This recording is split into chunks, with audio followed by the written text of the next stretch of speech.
संकल्पात पतितपनो वाति वात समिन्दे वह निर्धत्ते धरणिरुदधु लंघ्रते नैव वेला सोऽयं श्रीमान् निखिल जगता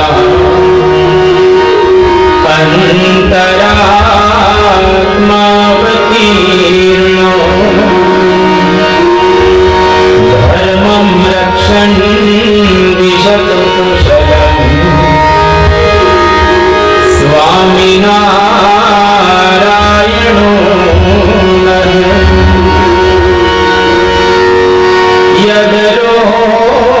यदरोमविवरे लीना अण्डानां दोषयः पृथक् तदक्षरं गुणातीतं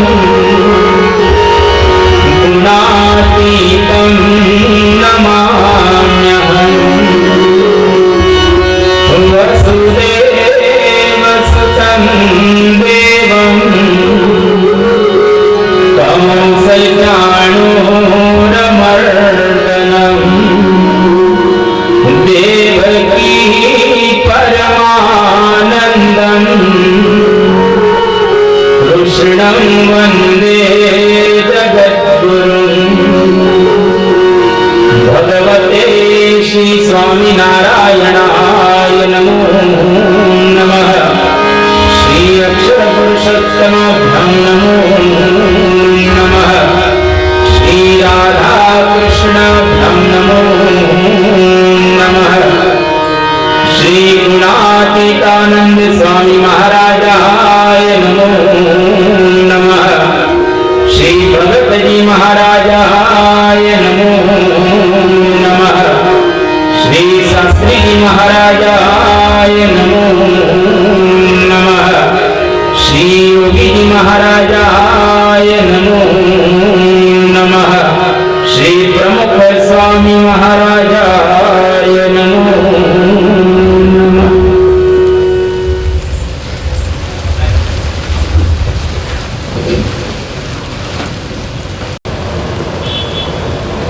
सर्वावतारी भगवान स्वामीनारायण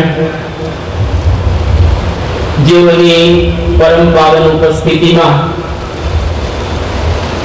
अने गुरुहरि परम पूज्य प्रमुख स्वामी महाराज जीवना आशीर्वाद आज्ञा अने अनुकंपाथी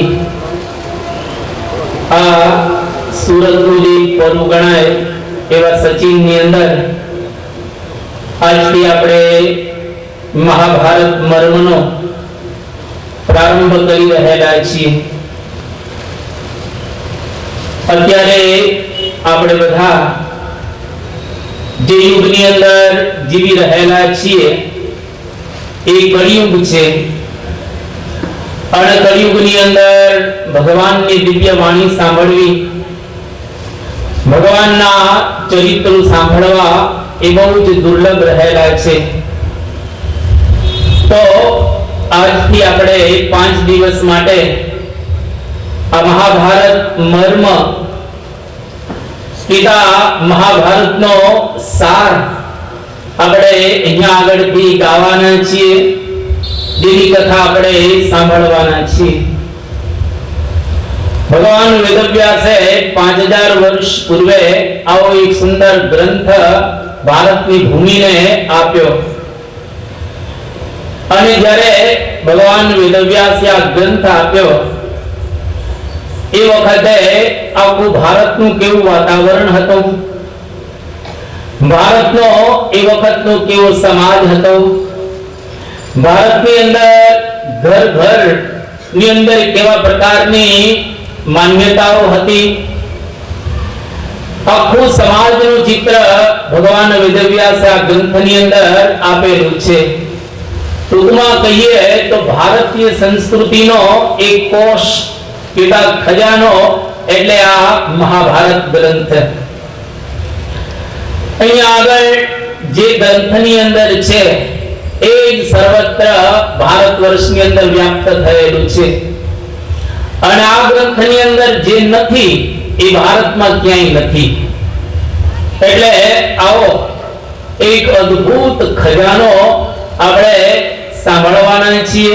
5 દિવસ સુધી એની ઉપર આપણે નિરૂપણ કરવાના છીએ.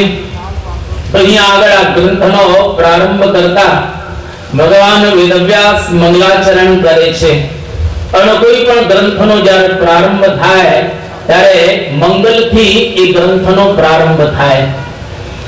આમ તો આપણા શાસ્ત્રો એવું કહે છે કે મંગલાદિની મંગલ મધ્યાની મંગલાંતાની ચ શાસ્ત્રાણી પ્રથંતે વીર પુરુષાણી ભવંતી ચ આયુષ્મત પુરુષાણી ચ. એટલે કે જે ગ્રંથના પ્રારંભમાં, મધ્ય ભાગમાં અને અંતમાં મંગલ કરવામાં આવ્યું હોય એ ગ્રંથ સમગ્ર વિશ્વની અંદર પ્રસિદ્ધિને પ્રાપ્ત કરે. અને ખરેખર મહાભારતની પ્રસિદ્ધિ સમગ્ર વિશ્વની અંદર થયેલી છે. જેની વાતો આપણે 5 દિવસ સુધી સાંભળવાના છીએ. તો અહીંયા આગળ મંગલથી આ ગ્રંથનો ખૂબ સુંદર રીતે પ્રારંભ કરે છે. અને આમે જીવનનો પ્રારંભ મંગલથી કરવાનો હોય છે. સવારમાં ઉઠીએ ત્યારે મંગલ કરવાનું, બપોરે જ્યારે ભોજન લઈએ ત્યારે પણ મંગલ કરવાનું, અને રાત્રે જ્યારે સૂવા માટે પથારીમાં જઈએ ત્યારે પણ મંગલ કરવાનું. અને જેના જીવનની અંદર 3 વખત મંગલ કરેલું હોય એનું જીવન પણ મંગલમય બને. એટલે અહીંયા આગળ ભગવાન બહુ સુંદર રીતે મંગલનો પ્રારંભ કરે છે કે નારાયણં નમસ્કૃત્ય નરં ચૈવ નરોત્તમં દેવીં સરસ્વતીં ચૈવ તતો જયમુદીરયે. નારાયણં નમસ્કૃત્ય નરં ચૈવ નરોત્તમં દેવીં સરસ્વતીં ચૈવ તતો જયમુદીરયે. તત જયમ ઉદીરયેત. એટલે કે જે લોકો જીવનમાં 3 ને યાદ કરે એનો હંમેશા જય થાય, વિજય થાય. એની કોઈ દિવસ દુનિયામાં હાર ન થાય.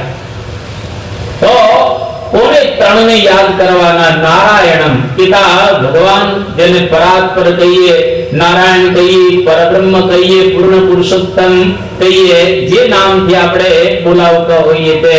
કોઈ સ્વામિનારાયણ કહે, કોઈ કૃષ્ણ કહે, કોઈ રામ કહે, જે નામથી આપણે એને પુકારીએ એ પેલા ભગવાનને નમસ્કાર કરવા.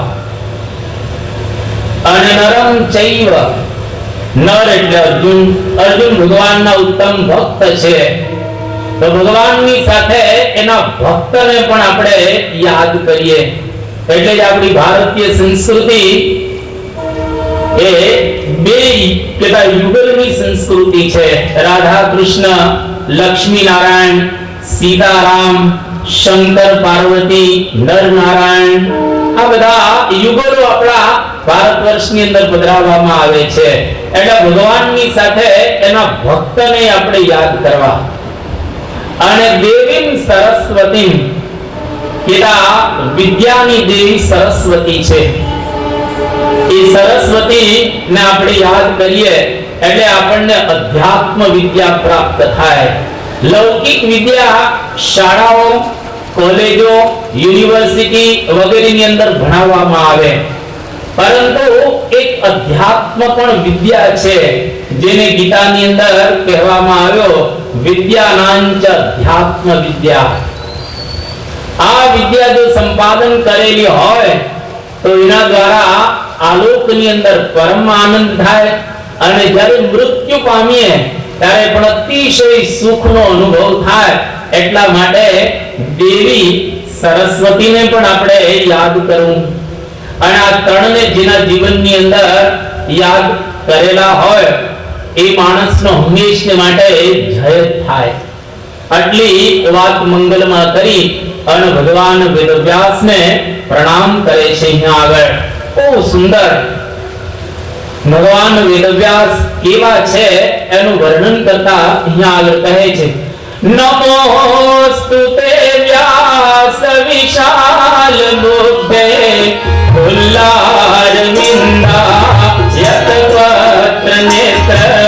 નમોસ્તુતે વ્યાસ વિશાલ બુદ્ધે ફુલ્લારવિંદા યત પત્ર નેત્ર. નમોસ્તુતે વ્યાસ વિશાલ બુદ્ધે ફુલ્લારવિંદા યત પત્ર નેત્ર. નમોસ્તુતે વ્યાસ વિશાલ બુદ્ધે ફુલ્લારવિંદા યત પત્ર નેત્ર. ત્વયા ભારત તેલ પૂર્ણ પ્રજ્વાલિતો જ્ઞાનમય પ્રદીપ. ત્વયા ભારત તેલ પૂર્ણ પ્રજ્વાલિતો જ્ઞાનમય પ્રદીપ. ત્વયા ભારત તેલ પૂર્ણ પ્રજ્વાલિતો જ્ઞાનમય પ્રદીપ. ત્વયા ભારત તેલ પૂર્ણ પ્રજ્વાલિતો જ્ઞાનમય પ્રદીપ. પ્રજ્વાલિતો જ્ઞાનમય પ્રદીપ. પ્રજ્વાલિતો જ્ઞાનમય પ્રદીપ. પેલા ભગવાન વેદવ્યાસને પણ પ્રણામ કરે છે, કારણ કે જેને ભારતની ભૂમિ ઉપર લગભગ 6 લાખથી વધારે શ્લોકોની રચના કરેલી છે. મહાભારત જેવો 1 લાખ શ્લોકનો ગ્રંથ ભગવાન વેદવ્યાસ બનાવ્યો, અને ભારતની ભૂમિ પર 18 પુરાણોની રચના કરી, જેમાં 4 લાખ જેટલા શ્લોકો રહેલા છે. તદુપરાંત બ્રહ્મસૂત્ર અને વ્યાસ સ્મૃતિ આવા ગ્રંથો પણ એમને બનાવ્યા, અને આજે સમગ્ર ભારત વર્ષની અંદર હજારો સંપ્રદાયો છે. વૈષ્ણવો કહીએ, શૈવો કહીએ, શાક્ત કહીએ કે તાંત્રિકો કહીએ કે શંકરાચાર્ય, રામાનુજ, મધ્વ, નિંબાર્ક, ચૈતન્ય વલ્લભ કે પછી અન્ય આચાર્યો, આ બધા જ આચાર્યોના જો કોઈ ગુરુ હોય તો ભગવાન વેદવ્યાસ. એટલા માટે તો અષાઢ સુદ પૂર્ણિમાનો દિવસ આવે ત્યારે વ્યાસ પૂર્ણિમા આપણે બહુ ધામધૂમ પૂર્વક ભારત વર્ષની અંદર ઉજવીએ છીએ. એવા ભગવાન વેદવ્યાસ એને નમોસ્તુતે વ્યાસ વિશાલ બુદ્ધે. હે ભગવાન, તમે તો વિશાળ બુદ્ધિ વાળા છો, અને આમે ભગવાનની તો વિશાળ બુદ્ધિ હોય જ ને. તો વ્યાસજીને પણ પ્રણામ કરે છે, જેના દ્વારા ભારત તૈલ પૂર્ણ, ભારત એટલે મહાભારત, એને આ તેલ પૂર્ણારા અને પ્રજ્વાલિત જ્ઞાનમય પ્રદીપ. એ જ્ઞાન દીપ, જેમ બહાર દીવો હોય તો અજવાળું આપે, એમ જ્ઞાન દીપ પ્રજ્વાલિત, એને જ્ઞાનનો દીવો કર્યો ભારતમાં. જો વ્યાસજી ન હોત તો ભારતમાં જ્ઞાનનું અંધારું હોત. એટલે વ્યાસજી જ્ઞાન પ્રદીપ પ્રજ્વાલિત, એટલે જ્ઞાનનો એક દીવો કર્યો, જેના દ્વારા આજે આખો ભારત દેશ બહુ સરસ રીતે જ્ઞાન પ્રાપ્ત કરે છે. જો આપણા ભારતની અંદર કદાચ તમને ગરીબી દેખાશે, ભારતની અંદર અવ્યવસ્થા દેખાશે, કારણ કે ભારતના લોકો કેવા છે એ છેલ્લે ટાઈમે જ કરનારા હોય. આપણે જેમ ઇંગ્લેન્ડ કે અમેરિકા કે એટલે ધોળિયાઓ બધા આગળ કેમ છે, એ લોકો બુદ્ધિપૂર્વક અને પ્લાનિંગ થી કરે કામ. આજે તમે જો જેટલો વેસ્ટર્ન વર્લ્ડ છે એ લોકો અઠવાડિયે પહેલા કોઈ પણ નાનો પ્રોગ્રામ હોય તો એનો પ્રારંભ અઠવાડિયે પહેલા કરી દે, પણ બહુ જ વ્યવસ્થિત પ્લાનિંગ ની સાથે જોડિયાઓ કરે. અને આપણા ભારતની વિશેષતા એ કે લાકડે માકડું ભેગું કરી દે, ભેગું ગમે તેમ કરી દે, પણ પ્લાનિંગ દેશમાં ન હોય. જો આ દેશમાં પ્લાનિંગ હોત તો આપણા દેશ જેવો દુનિયામાં કોઈ દેશ હોત નહીં. આપણી પ્રજા ડાઈ પ્રજા. આપણા દેશમાં 3 સીઝન કામ થઈ શકે, શિયાળો, ઉનાળો અને ચોમાસું. પરદેશમાં શિયાળામાં બહાર કશું જ ન થઈ શકે. વરસાદ તો બહુ ત્યાં એટલો બધો વરસતો નથી અને ઉનાળો બહુ ઓછો, પણ ત્યાંની પ્રજા બુદ્ધિશાળી અને પ્લાનિંગ વાળી પ્રજા. એટલે આજે તમે જુઓ, ઘોડિયાઓ આખી દુનિયાને નચાવે છે, આખી દુનિયાને. ઇંગ્લેન્ડ કેટલો આટલો ખોબા જેવડો દેશ છે, આટલો ખોબા જેવડો.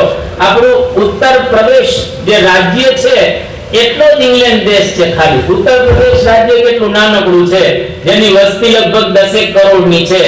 ઇંગ્લેન્ડની વસ્તી અત્યારે 11 કરોડની છે. 11 કરોડની વસ્તીનો દેશ દુનિયાના 67 દેશ ઉપર રાજ કરતો હતો. વિચાર કરો, દુનિયાના 67 દેશોની અંદર આ એક નાનકડો ખોબા જેવડો દેશ રાજ કરે. એનું કારણ શું? એ લોકો પ્લાનિંગ સાથે કરે. તો આપણો ભરૂચનો પુલ, પેલો ગોલ્ડન પુલ છે ને, એને 100 વર્ષ પૂરા થયા. ઇંગ્લેન્ડ જ્યારે અહીંયા આગળ શાસન કરતો હતો ત્યારે બંધાયેલો છે.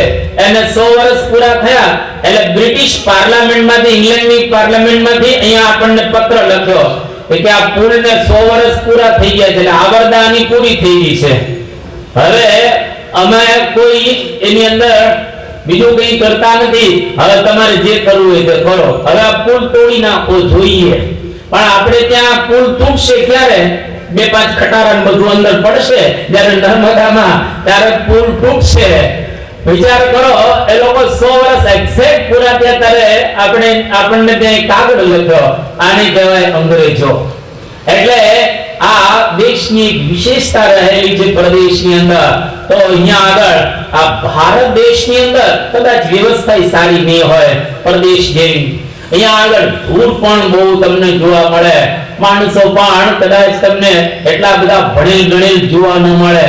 પણ આપણા દેશમાં અધ્યાત્મ બરાબર છે. આપણા દેશમાં જ્ઞાનનો ખજાનો બરાબર છે. આપણા દેશમાં શાસ્ત્ર બધા બરાબર રહેલા છે. એટલે આપણે બધા ઊંડા ઉતર્યા હૃદયની અંદર પરમાત્મામાં. એટલે બહારનું રહી ગયું. પેલા લોકોને અંદરનું નથી, બહારનું થયું.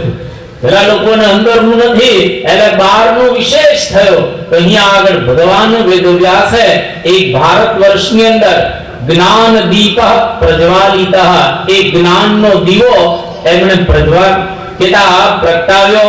એને લઈ અને આજે આખો દેશ જ્ઞાનથી જળહળા પિતા પ્રકાશને પામી રહેલો છે. તો ભગવાન વેદવ્યાસને પણ અહીંયા આગળ પ્રણામ કરે છે. અને ત્યાર પછી આ શાસ્ત્રની રચના કરતા પહેલા થોડાક મહાપુરુષોની યાદ કરે છે. બહુ સુંદર એનું સ્મરણ કરે છે. પ્રહલાદ, નારદ, પરાશર, પુંડરીક, વ્યાસાંબરીશ, શુક, સૌનક, ભીષ્મદાલ્ભ્યાન, ઋતુમાંગદાર્જુન, વિશિષ્ટ, વિભીષણાદિન, પુણ્યાનિમાન પરમ ભાગવતાન સ્મરામી. આટલા ભારત વર્ષની અંદર પરમ ભાગવત થઈ ગયા. કોઈ પણ સંપ્રદાયની પારાયણ થાય, પ્રવચનો કરવામાં આવે, એમાં આટલા લોકોની યાદ કરે છે. અને તમે પણ ઘરે જ્યારે કાર્યનો પ્રારંભ કરવાનો હોય, કોઈ નવી ફેક્ટરી હોય, કોઈ નવી દુકાન હોય, કોઈ નવું ઘર પ્રારંભ કરવાનું હોય, ત્યારે આટલા લોકોને અવશ્ય યાદ કરવા. પ્રહલાદ, નારદ, પરાશર, પુંડરીક, વ્યાસ, અંબરીશ, શૌનક, સુખદેવજી, ભીષ્મ પિતામહ, દાલમ્ય, રુક્મ, અર્જુન અને વિભીષણ. આટલા લોકો પુણ્યશાળી થઈ ગયા. જે લોકોએ ખૂબ પુણ્ય કર્યા આ મનુષ્ય શરીરની અંદર. એટલે પ્રાતઃ સ્મરામી, કેતા એને સવારમાં આપણે યાદ કરીએ, જ્યારે સમય મળે ત્યારે યાદ કરીએ. તો આ બધાની વચ્ચે વ્યાસજીને પણ યાદ કરે છે અને ત્યાર પછી બહુ સુંદર આગળ શ્લોક લખી અને હવે આ ગ્રંથનો પ્રારંભ કરી રહ્યા છે. પારાશર્ય એટલે પરાશરના પુત્ર પિતા ભગવાન વેદવ્યાસ એ પરાશર ઋષિના પુત્ર છે એનું અહીંયા આગળ સ્મરણ કરી અને હવે યુગની વાત કરી રહેલા છે. તો જે યુગની અંદર અત્યારે આપણે જીવીએ છીએ એ યુગ માટે જો કેવું હોય તો એક ચિંતક એવી વાત કરી, the world is nothing but full of questions. આ દુનિયા બીજું કંઈ નથી પરંતુ એક પ્રશ્નોનો ભરેલું એક મહાસરોવર છે. આ દુનિયાની અંદર પ્રશ્ન છે. કોઈકને શારીરિક પ્રશ્ન છે, કોઈકને માનસિક પ્રશ્ન છે, કોઈકને સામાજિક પ્રશ્ન રહેલા છે, તો કોઈકને કૌટુંબિક પ્રશ્ન છે. પણ માણસ માત્ર પ્રશ્ન વગરનો કોઈ નથી. જેની પાસે છે એને પ્રશ્ન છે અને જેની પાસે નથી એને પ્રશ્ન છે. ભિખારીને પ્રશ્ન છે અને મુકેશભાઈ અંબાણીને પ્રશ્ન છે. નરેન્દ્રભાઈ મોદીને પ્રશ્ન છે અને આજકાલ સામાન્ય ગ્રહસ્થ હોય એને પણ પ્રશ્ન છે. ટૂંકમાં જોઈએ તો આખા વિશ્વની અંદર પ્રત્યેક માણસને પ્રશ્ન રહેલા છે. એટલા માટે ટી.એસ. એલિયટ એક અંગ્રેજ કવિ અને નોબેલ પારિતોષિક એને પ્રાપ્ત થયેલું હતું. આવા એક મહાન કવિએ એવી વાત કરી કે endless invention, endless experiment brings knowledge of motion but not of stillness. અનંત પ્રયોગો કરવામાં આવ્યા, કેટલી બધી શોધખોળો આજે વિશ્વની અંદર થઈ, પરંતુ છતાંય માણસ સ્થિર ન થયો. ગતિ માણસને મળી પણ માણસે સ્થિરતા પ્રાપ્ત નથી કરી. આજે જે દુનિયામાં આપણે જીવી રહ્યા છીએ કેટલી ગતિ આપણને મળેલી છે. આપણે બધા જાણીએ છીએ થોડા વર્ષો પૂર્વે લગભગ કહીએ તો 100 વર્ષ પૂર્વે માણસ ગાડામાં જતો હતો. ધીરે ધીરે અત્યારે રોકેટ યુગ સુધી આપણે આવી ગયા. આજથી 100 વર્ષ પહેલા માણસને એક જગ્યાએથી બીજી જગ્યાએ સંદેશો આપવો હોય તો સંદેશવાહકને મોકલવામાં આવતા હતા. અને આજે અહીં બેઠો બેઠો દુનિયાના કોઈ પણ ખૂણા ઉપર એ સંદેશો આપી શકે. તમારી પાસે ઇન્ટરનેટ વાળો મોબાઈલ હોય તો એના દ્વારા આખા વિશ્વને તમે અહીં બેઠા બેઠા સંદેશો આપી શકો. એટલે રિલાયન્સ નું સૂત્ર કર લો દુનિયા મુઠ્ઠી में, તમારી મુઠ્ઠીમાં આખી દુનિયા આવી ગઈ. જો ગાડામાં જતો રોકેટમાં જઈ રહેલો છે. સામાન્ય માણસ એક જગ્યાએથી બીજી જગ્યાએ સંદેશો આપતો હતો. આજે કેટલો ફાસ્ટ એકદમ મેસેજ જઈ રહેલો છે. આજે WhatsApp દ્વારા તો એક મિનિટમાં તો આખી દુનિયામાં તમે જુઓ સમાચાર પ્રસરી જાય એવું વાતાવરણ અત્યારે થઈ ગયું છે. કેટલા બધા સાધનો શોધ્યા, હેલિકોપ્ટરો આવ્યા, સગવડતાઓ કેટલી બધી થઈ ગઈ. અત્યારે તમે જુઓ આપણને ગરમી થાય તો એસી આવી ગયા અને ઠંડી લાગે તો હીટર આવી ગયા. અને હવે તો દાદરા ચડવાના કોઈ એસ્કેલેટર આવી ગયા. તમે ઉભા રહો એટલે દાદરો જ ચડે, તમારે ચડવું ન પડે. એની મેળે આ ગોદાદરો જ ઉપર જાય. કેટલી સરળતા તો જો દુનિયામાં જાત જાતની કેટલા વાહનો આવી ગયા, કેટલી સગવડો શોધાઈ ગઈ. આજે તમે જુઓ કમ્પ્યુટરો જુઓ કે પછી હજારો પ્રકારની શોધખોળો આ દુનિયાની અંદર આવી ગયેલી છે. પણ પ્રશ્ન ઓછા થયા.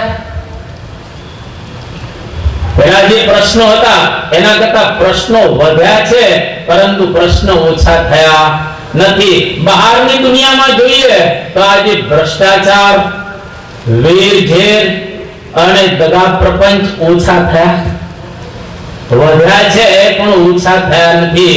આટલી શોધખોળો થાય એટલે કંઈક ઓછું થવું જોઈએ ને, પણ ઓછું થયું નથી, વધતું જ રહ્યું છે. આજે ખાલી એક જ વાત કરીએ ભ્રષ્ટાચારની. આપણા ભારતના એક રાષ્ટ્રપતિ સંજીવ રેડ્ડી એવું પોતે ભૂલી ગયા હતા એક વખત. From top two bottom all are corrupted.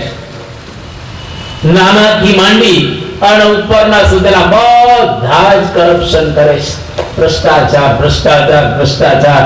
જ્યાં જુઓ ત્યાં તમે દરરોજ છાપા ખોલો છો, તમે દરરોજ છાપા ખોલો છો, ટીવી જોતા હો છો, કેટલી બધી વાતો એની અંદર દરરોજ આવી રહેલી છે. એટલે આ ભ્રષ્ટાચાર જો ઇન્દિરા ગાંધી ભારતના એક વખતના વડાપ્રધાન એ પોતે એક વખત કે કરપ્શન ઇઝ એ ગ્લોબલ ફિનોમિનન. કેતા કરપ્શન એ વૈશ્વિક ઘટના બની રહેલી છે આજે, ભ્રષ્ટાચાર. તો આવા મોટા મોટા રાજ્યકર્તાઓના પણ ઉદ્ગારો આ પ્રકારના રહેલા છે. આપણે ત્યાં એક કરસનદાસ માણેક કરીને થયા, જો તમને ખબર હોય તો, અને એમણે બહુ સરસ મહાભારત ઉપર લખ્યું છે અને ઘણું બધું અન્ય પણ સાહિત્ય એમને લખ્યું છે. 20મી સદીની કાવ્ય મુદ્રા એમણે એક પુસ્તક લખ્યું, એની અંદર બહુ સરસ એમણે ભ્રષ્ટાચાર વિશે વાત કરી કે કામધેનુને મળે ના એક સૂકું તણખલું, કામધેનુને મળે ના એક સૂકું તણખલો ને લીલાછમ ખેતરો સૌ આખલા ચરી જાય છે. કામધેનુ ગાય જે સ્વર્ગની ગાય કહેવાય, એને એક સૂકું તણખલું ખાવા મળતું નથી અને પેલા આખલાઓ એ લીલાછમ ખેતરો ચરી જાય છે. આ ભ્રષ્ટાચાર આજે સમાજની અંદર ખૂબ વકર્યો છે ભ્રષ્ટાચાર. એટલા માટે આ વિજ્ઞાનની શોધો દ્વારા ભ્રષ્ટાચાર ઘટ્યો નહીં. આજે ગુનાખોરી જુઓ કેવી થઈ રહી છે. એક જ ફક્ત દ્રષ્ટાંત તમને આપું છું ગુનાખોરીનો. 1999 નો આ પ્રસંગ છે. અમેરિકાની અંદર એક હાઈસ્કૂલમાં એરિક હેરિસ અને ડિલન ક્લેબોલ્ટ આ બે છોકરા પિસ્તોલ લઈને ભણવા માટે આવે છે. આમ તો અમેરિકાની ઘણી બધી શાળાઓમાં છોકરાઓ પિસ્તોલ લઈને ભણવા આવે છે અને ત્યાં આગળ મેટલ ડિટેક્ટર રાખવામાં આવેલા છે. આ બે છોકરા પિસ્તોલ લઈને ભણવા આવ્યા અને ક્લાસની અંદર અંધાધુંધી ગોળીબાર કર્યો અને કેટલા માણસોને કેટલા છોકરાને મારી નાખ્યા. એને 12 છોકરાઓ અને એક શિક્ષકને મારી નાખ્યા. હવે તમે જુઓ ગુનાખોરી કેટલા બધા. આજે 13,000 જેટલા બાળકો આપણા ભારત વર્ષની અંદર જેલમાં છે. હવે બાળક શું નાનો એ ગુનો કરે, પણ આજે 13,000 બાળકો જેલની અંદર સબડી રહેલા છે. ગુનાખોરી એમને કરેલી છે. અમેરિકાની અંદર પણ આ પરિસ્થિતિ છે. વેરઝેર જુઓ, આજે બે પાડોશી ક્યાં સંપીને રહે છે. આજે વાતાવરણ તો જુઓ દુનિયાનો કેવું થયેલું છે. તમને બધાને ખ્યાલ છે, જે લોકો ક્રિકેટના રસિયા હશે એમને વધારે ખ્યાલ હશે, 1999 માં જ્યારે ભારત વર્લ્ડ કપ રમાયેલો ક્રિકેટનો, એમાં ભારત અને પાકિસ્તાનની મેચ હતી. એમાં ભારતનો વિજય થયો અને પાકિસ્તાનની હાર થઈ. અને પાકિસ્તાનની અંદર જે લોકો ટીવી જોતા હતા એમાં 55,000 લોકોએ ટીવી ફોડી નાખ્યા કે આપણે હારી ગયા અને ભારત વાળા જીતી ગયા. એ ટીવીમાં આવ્યું, ટીવી ફોડી નાખી દીધું. તો વિચાર કરો, 55,000 લોકો એકની નહીં, એને આપણા દેશ પ્રત્યે કેટલું વેર હશે, કેટલું જનૂન હશે, એ આની ઉપરથી આપણે સમજી શકીએ છીએ. તો આજે બ્યુટીફુલ બોર્ડરલેસ ની વાતો કરીએ છીએ આપણે કે આ દુનિયાની અંદર જે બોર્ડરો ઊભી કરેલી છે કે આ મારો દેશ ને આ તારો દેશ ને ફલાણો દેશ ને નીકળો દેશ ને, પણ આખી દુનિયા ભગવાને જ્યારે બનાવી ત્યારે કોઈ દેશની બોર્ડર ભગવાને કઈ નિર્માણ કરેલી હતી નહીં, એ તો આપણે જ બનાવેલી છે આ બધી બોર્ડરો. તો વેરઝેર કેટલા બધા વધી રહ્યા છે. આજે તમે અમેરિકાની અંદર જાઓ તો અમેરિકાની અંદર એક ત્યાં ન્યુયોર્ક ની અંદર એક પ્રાણી સંગ્રહાલય છે, ઝૂ, બ્રોન્ક્સ વિસ્તારની અંદર. અને એની અંદર બહુ સરસ દુનિયાના બધા જ પ્રાણીઓ રાખવામાં આવ્યા છે, સારા સારા બધા. તમને ગિરનારનો સિંહ ત્યાં જોવા મળે, એક વસ્તુ દુનિયામાં જ્યાં જ્યાં સારા સારા પ્રાણીઓ હોય એ બધા ભેગા કરી અને ઝૂ તથા પ્રાણી સંગ્રહાલયની અંદર રાખવામાં આવે છે. અને માણસો જ્યારે ત્યાં જોવા માટે જાય તો એની વ્યવસ્થા પણ એ લોકોએ કેટલી અદ્ભુત કરી છે કે ન પૂછો વાત. પણ આખો પ્રાણી સંગ્રહાલય જોઈ અને તમે જેવા બહાર નીકળો એટલે ત્યાં એક રૂમ છે. રૂમની અંદર એક મોટો અરીસો છે અને અરીસાની નીચે એક વાક્ય લખ્યું છે. આપણે અરીસાની સામે ઊભા રહીએ એટલે આખા દેખાઈએ, ટોપ ટુ બોટમ, ટોપ ટુ ટો કહીએ, આખા આપણે દેખાઈએ. અને અરીસાની નીચે એક વાક્ય લખવામાં આવ્યું છે. શું વાક્ય છે કે નાઉ you are looking at one of the most ferocious animal in the world, the only animal that kills its own kind. કે હવે તમે દુનિયાનું સૌથી ભયંકરમાં ભયંકર પ્રાણી જોઈ રહેલા છો. ત્યાર સુધી તમે સિંહ જોયો, વાઘ જોયો, ગેંડો જોયો, બધું કેટલાય પ્રાણીઓ જોયા. હવે જે પ્રાણીને તમે નિહાળો છો એ દુનિયાનું ભયંકરમાં ભયંકર પ્રાણી છે. કોને આપણે નિહાળતા હોય? આપણે ફોટો દેખાય અરીસાની અંદર. કેમ? તો એનું કારણ આપ્યું, ધ ઓનલી એનિમલ. આ પ્રાણી કેવું છે? that kills its own kind. સિંહ ક્યારેય સિંહને નહીં મારે, વાઘ ક્યારેય વાઘને નહીં મારે, પણ એક માણસ જેવું પ્રાણી રહેલું છે જે પોતે પોતાની જાતને મારે છે. કોઈ દિવસ તમે એવું જોયું કે વાઘે વાઘનું ખૂન કર્યું? પણ આજે તમે દરરોજ છાપાની અંદર વાંચો માણસનું ખૂન કરી નાખ્યું. એટલે આ દુનિયાનું સૌથી ભયંકરમાં ભયંકર પ્રાણી જો કોઈ હોય તો એ માણસ છે. એટલે માણસને સાચો માણસ બનાવવા માટે આ મહાભારત ગ્રંથ છે. આપણા શાસ્ત્રો ખરેખર માણસને માણસ બનાવશે અને 5 દિવસ પછી આપણને એવો અનુભવ થશે કે ખરેખર આ એક અદ્ભુત ગ્રંથ છે. આમ તો આખો ગ્રંથ લાખ શ્લોકોનો છે એટલે આપણે એનો સાર કહેવાના છીએ. મહાભારત મર્મ આખા ભારતની મહાભારતની અંદર આટલું સમજવાનું છે. અને જે દેશની અંદર આપણે રહ્યા છીએ એ દેશનું વાતાવરણ થોડું જાણી લઈએ જેથી આ ગ્રંથને સમજવામાં આપણને તકલીફ ન પડે.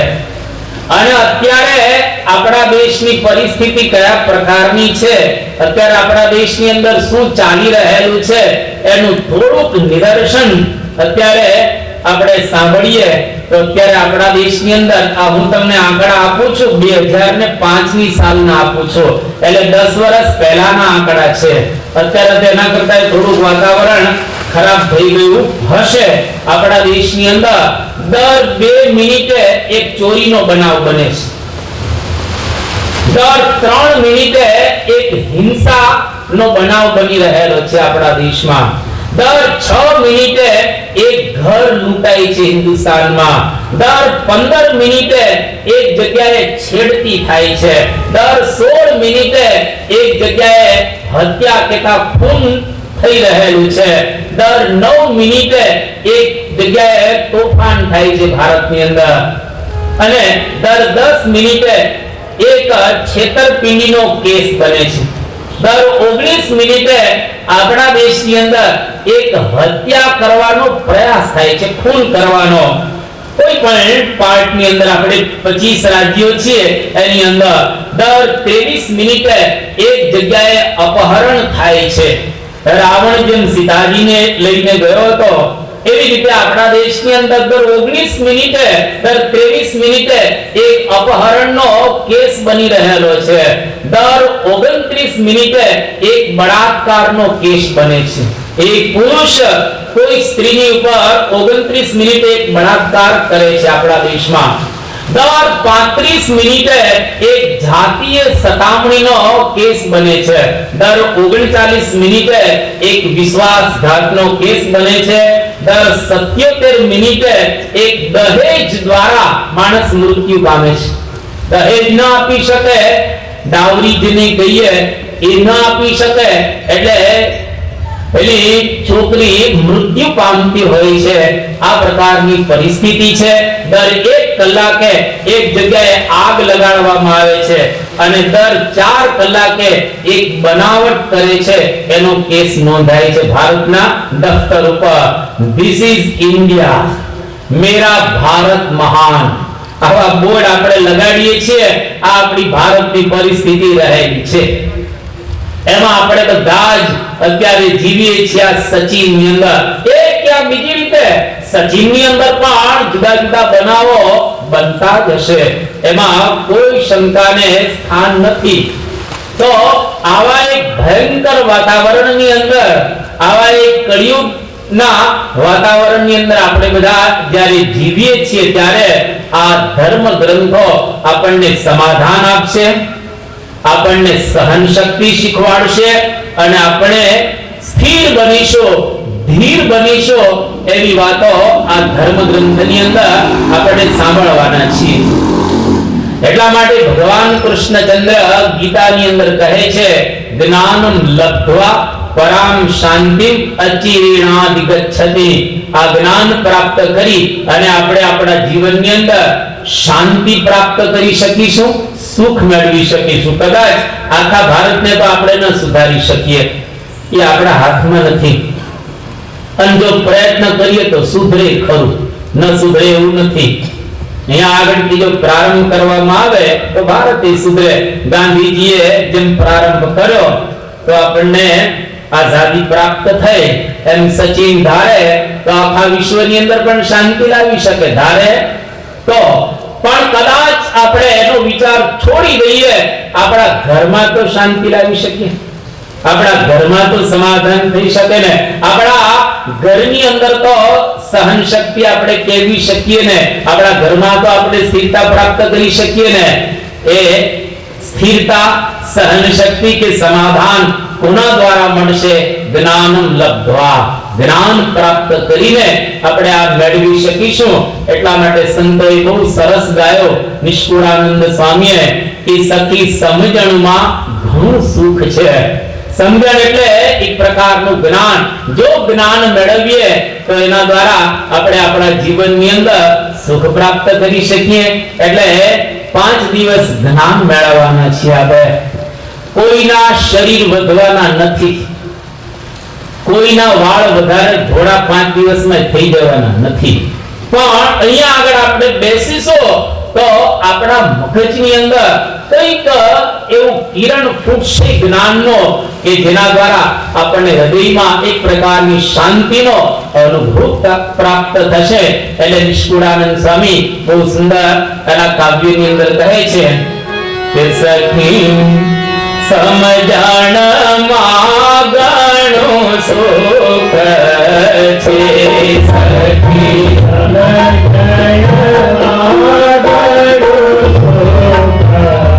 છે, સખી સમજણ માં ઘણું સુખ છે, સખી સમજણ માં ઘણું સુખ છે. મોટો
ઈશ્વરાનંદ સ્વામીએ પોતાના કાવ્યની અંદર વાત કરી એમ આપણા જીવનની અંદર જો જ્ઞાન આવે તો માણસ સુખી બની જાય.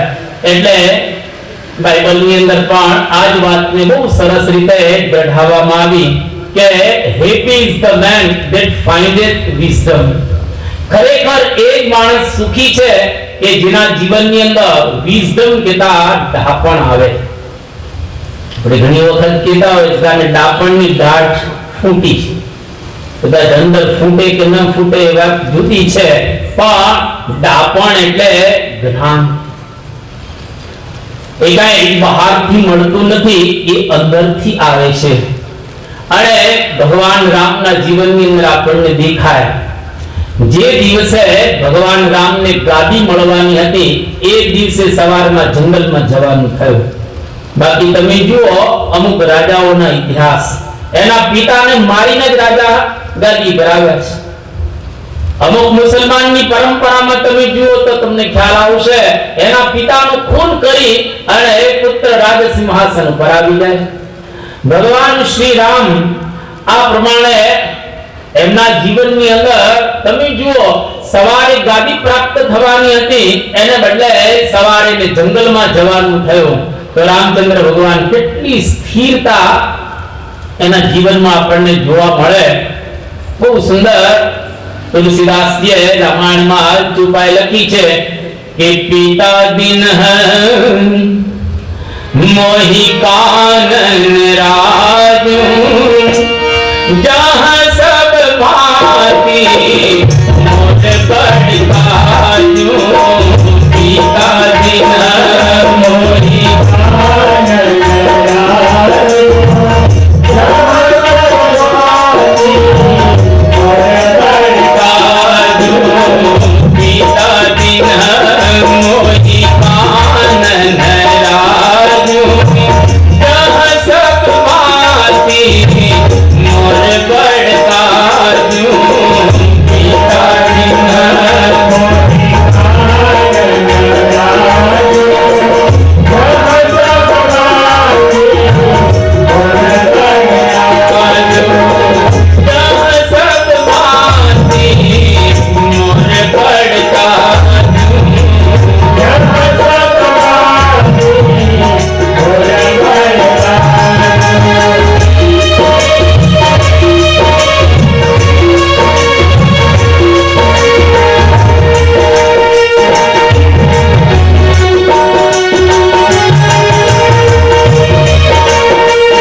પિતાજીએ મને આ જંગલનું રાજ આપ્યો, જેની અંદર ખરેખર મારા બહુ જ મોટા ભાગ્ય કે ત્યાં મારું સુંદર કાર્ય થશે.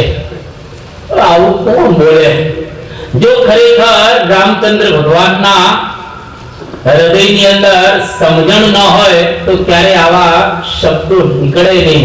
આપણા શાસ્ત્રો આપણને શીખવાડે છે.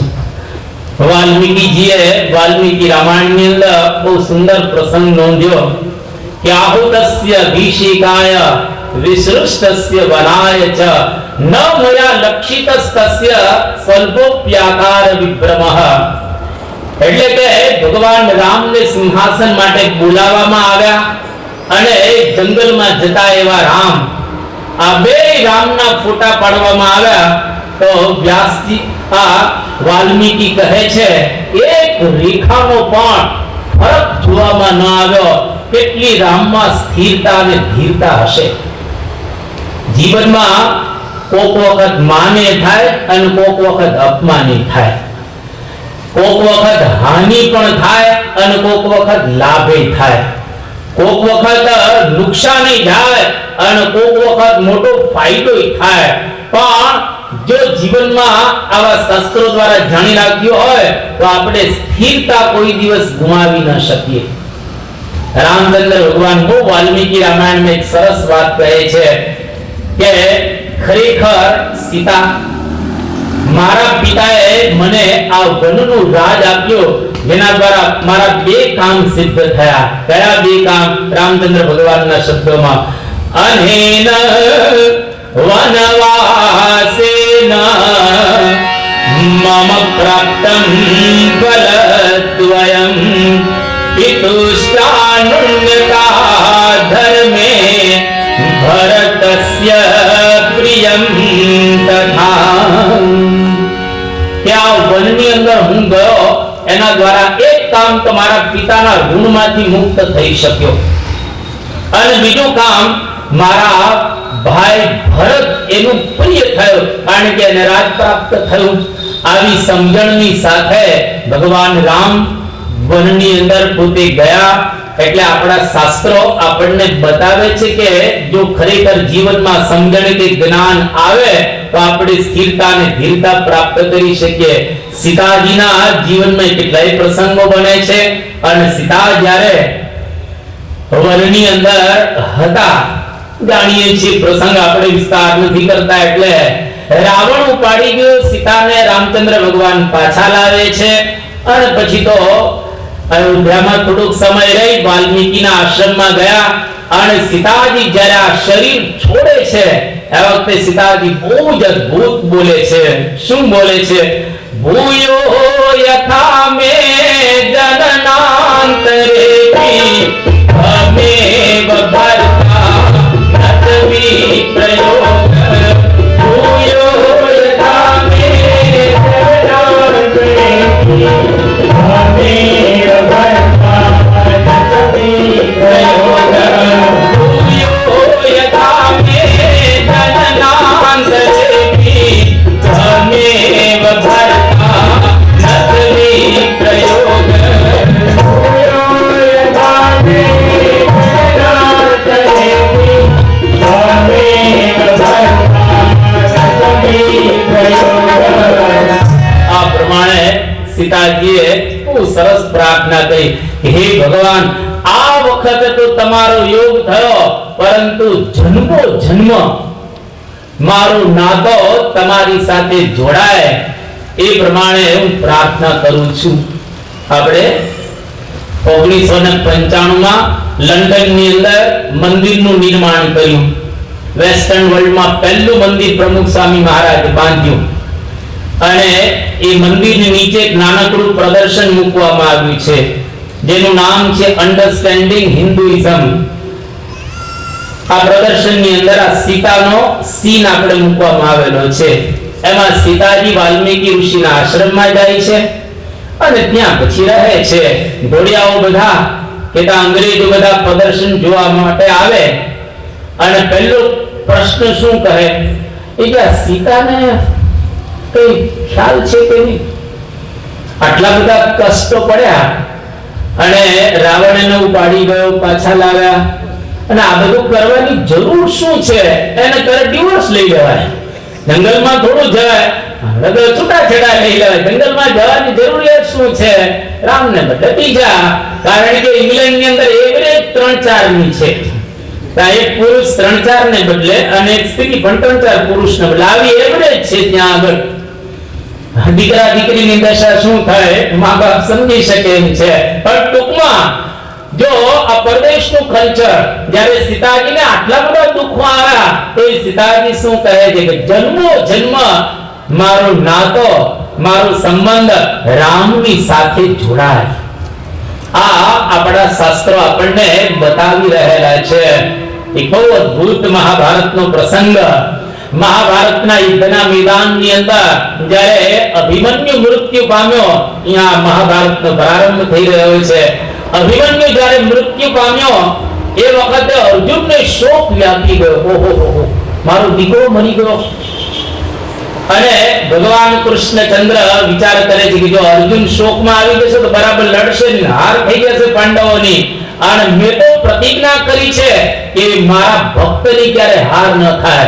એટલે કૃષ્ણ ભગવાન અર્જુનને લઈ અને બગીચામાં જાય છે આમ ફરવા માટે. એટલે અર્જુનનો શોક થોડો ઓછો થાય, દીકરો મરી ગયો એટલે સ્વાભાવિક રીતે શોક તો થાય જ. અને બગીચાની અંદર એક પ્રસંગ બને છે.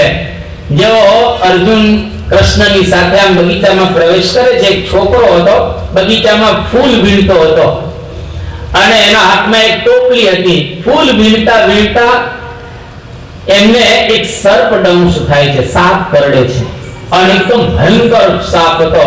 જેવો કરડ્યો એટલે તરત છોકરો ધડાક કરતો પડી ગયો.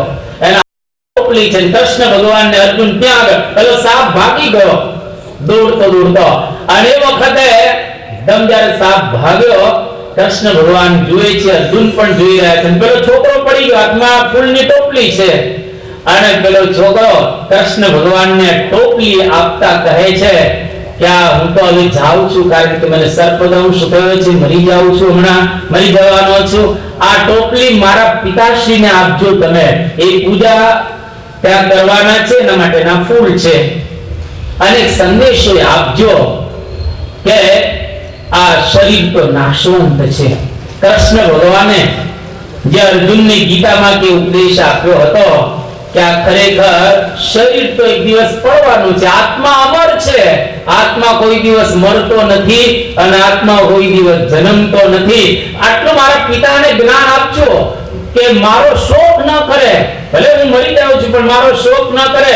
અને મારી પાછળ જેમ અહીંયા આગળ પિતૃઓ મૂક્યા છે, આપણે આ વખતેની પણ વાત કરેલી કે પિતૃના મોક્ષ માટે પણ આ પારાયણ કરવા. અત્યારે ઉનાળાનો સમય છે, વરસાદની સીઝન હવે શરૂ થવાની છે અને 2-4 દિવસ કદાચ રોકાઈ પણ જશે વરસાદ.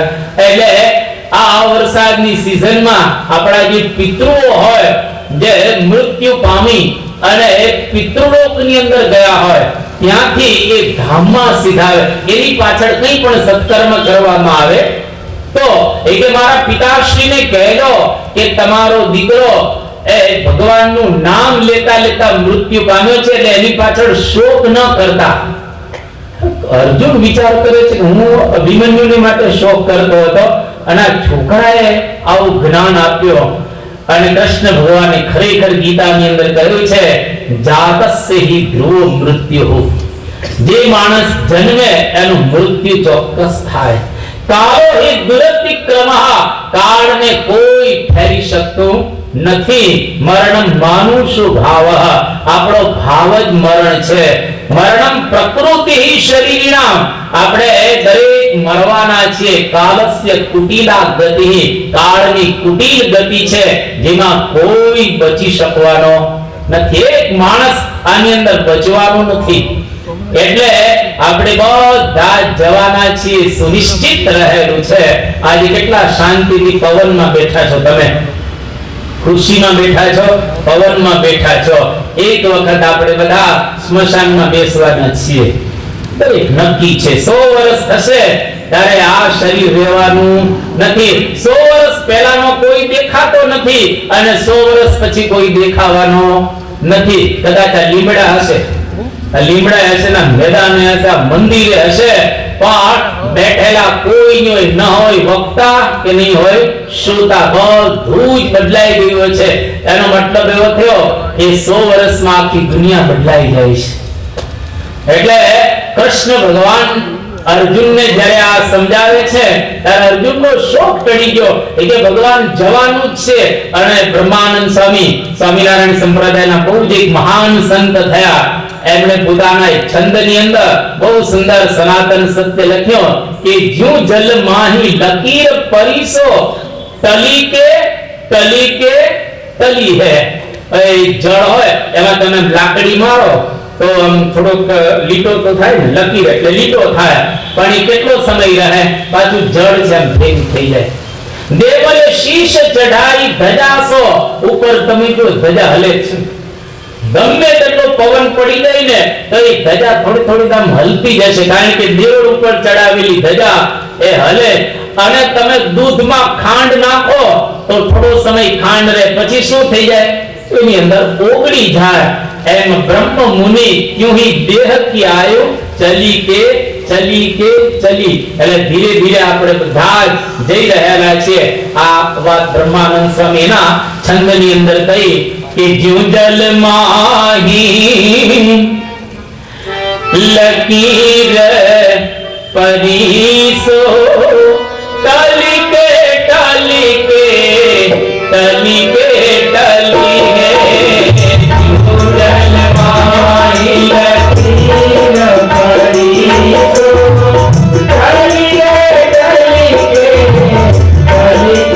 टली है जल माही लकीर परिसो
ब्रह्मानंद स्वामी बहुत सुंदर एक सनातन सत्य बताव्યું। એટલે ટૂંકમાં જો આપણે કહેવું હોય તો અર્જુનને પોતાના દીકરાનો જે શોક લાગેલો હતો એ ભગવાનના વચને ટળી ગયો। એક પ્રસંગ એમને જાગૃત કરતો ગયો। એટલે અત્યારના યુવાનો બધા તમે જુઓ હાથમાં કડા ને વેટ ને વીંટી ને આપણા જાત જાતના હાર બુટિયા બધું પહેરી નીકળતા હોય છે। પણ એટલું નક્કી કે ગમે તેટલું તમે પહેરો પણ એક વખત તો છોડવાનું છે જ। આ માણસ મૃત્યુલોકની અંદર રહેલો છે। આ શાસ્ત્ર કેટલું સનાતન સત્ય આપણને બતાવી રહેલું છે। અને બ્રહ્માનંદ સ્વામી આ વાતને પણ એના એક છંદની અંદર દઢાવે કે કાળા બેઠ વીટી મોતી પહેર કાને। ઘણા બધા છોકરાઓ તમે જો આમ સરસ કડા પહેરતા અત્યારે ફેશન છે। હમણાં એક નવી ફેશન નીકળી છે દાઢી રાખવાની ફેશન। ત્યાર સુધી ક્લીન શેવ ની ફેશન હતી અને હમણાં નવી ફેશન નીકળેલી છે। અહીંયા આગળ કડું એક પહેરે છે બધા અને આમ રીબીન પહેરતા હોય છે પટ્ટી, અને દાઢી રાખે છે. હમણાં નવી એક ફેશન નીકળેલી છે, ખબર નહીં કોઈ સ્ટારે રાખેલું હશે આવું બધું, એટલે ફિલ્મ એક્ટરે, એટલે બધું આ છોકરાઓ તેનું અનુસરણ કરતા હોય છે.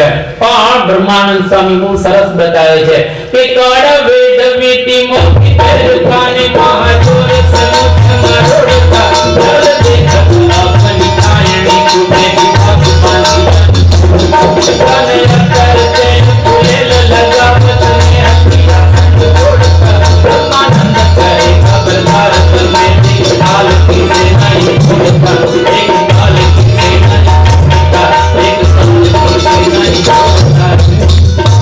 કાળ કોઈને છોડવાનો નથી. સદામને બંકરમાંથી લઈ લીધો, બિન લાદેનને ક્યાંથી લીધો? કબૂટાબાદમાંથી, ત્યાંથી લઈ લીધો. કાળ કોઈ દિવસ કોઈને છોડવાનો નથી. એટલે કાળ આવે એની પહેલા જાગૃતિ આવે, એના માટે આ પારણ છે. આ ધર્મ ગ્રંથો આપણને શીખવાડશે. મહાભારત બહુ અદ્ભુત ગ્રંથ છે, અને મહાભારતના એક એક આખ્યાન એટલા સુંદર રહેલા છે. હમણાં થોડા વર્ષો પહેલા ભારતની અંદર એક હોલેન્ડ થી બાય આવી. ઇંગ્લેન્ડની બાજુમાં હોલેન્ડ દેશ છે, અને બાજુમાં બેલ્જિયમ, બાજુમાં ફ્રાન્સ. તો જે હોલેન્ડ થી એક બાય આવી આપણા ભારતની અંદર, કારણ કે એનો એકનો એક દીકરો મરી ગયો હતો, અને બાઈને શોક વ્યાપ્ત થયેલો. એને કહ્યું કે મારો દીકરો મરી ગયો છે, જીવતો થાય કે નહીં? અને ભારતમાં એને સાંભળેલો કે સુરતનું જમણ અને કાશીનું મરણ. એટલે કાશીમાં એ બાઈ જાય છે, અને કાશીની અંદર મણિકર્ણિકા ઘાટ છે, જે ઘાટની અંદર 10-15 મળદા પડતા જ હોય છે. તમે જોયું હશે આ ઘાટ 10-15 મળદાઓ પડતા જ હોય. અને ત્યાં પેલી હોલેન્ડની બાઈ આવીને પંડાને પૂછે છે કે મારો દીકરો મરી ગયો છે, જીવતો થાય કે નહીં? એ કહે જીવતો તો ન થાય. એક વખત શરીરમાંથી આત્મા નીકળી ગઈ, જીવતો ન થાય. પણ તમારો દીકરો, એને શરીર છોડી દીધું છે, એ મળ્યો નથી. એનો આત્મા તો કોઈ બીજી જગ્યાએ જન્મી ચૂક્યો હશે. એ કે હે, કારણ કે પરદેશમાં એક જ જન્મની વાત છે, પુનર્જન્મ પરદેશમાં માનતા જ નથી એ લોકો, ક્રિશ્ચિયાનિટીની અંદર અને ઇસ્લામની અંદર. એટલે મારો દીકરો બીજી જગ્યાએ ક્યાંક હશે. તો કે હા, કોણ બતાવે છે? તો અમારા ભારતના શાસ્ત્રો. અને કયા શાસ્ત્રોમાં આવું લખેલું છે? મહાભારત. અને મહાભારતની અંદર ગીતા છે, અને ગીતાનો શ્લોક પેલા પંડાએ આ હોલેન્ડની બાઈને સંભળાવ્યો. બહુ સુંદર શ્લોક છે, અને તમારે કંઠસ્થ કરવા જેવો. તમે ન કરો, તમારા દીકરાને કરાવજો. ન કરો તો દીકરાને કરાવજો. આ એક શ્લોક. વાસાંસि જીર્ણાનિ યથા વિહાય નવાનિ ગૃહણાતિ નરોપરાણિ. વાસાંસि જીર્ણાનિ યથા વિહાય નવાનિ ગૃહણાતિ નરોપરાણિ. વાસાંસि જીર્ણાનિ યથા વિહાય નવાનિ ગૃહણાતિ નરોપરાણિ.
જૂના વસ્ત્ર થાય એટલે માણસ જૂના વસ્ત્રને બદલે છે. જૂની ગાડી થાય બદલે, જૂનું ઘર થાય બદલે.